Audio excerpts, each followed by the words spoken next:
Hari ini, 17 Agustus 2020, adalah hari yang berbeda dalam momentum perayaan Hari Kemerdekaan di tengah pandemi. Tetapi tidak lantas menyurutkan semangat melayani, semangat bekerja, dan selalu menjaga kesehatan.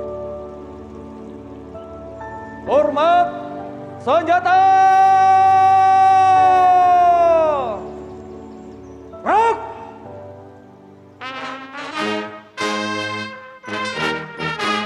Perjuangan kita tidak lagi dalam satu tarikan napas, membawa tombak, melawan penjajah, seperti yang dilakukan oleh pendahulu kita.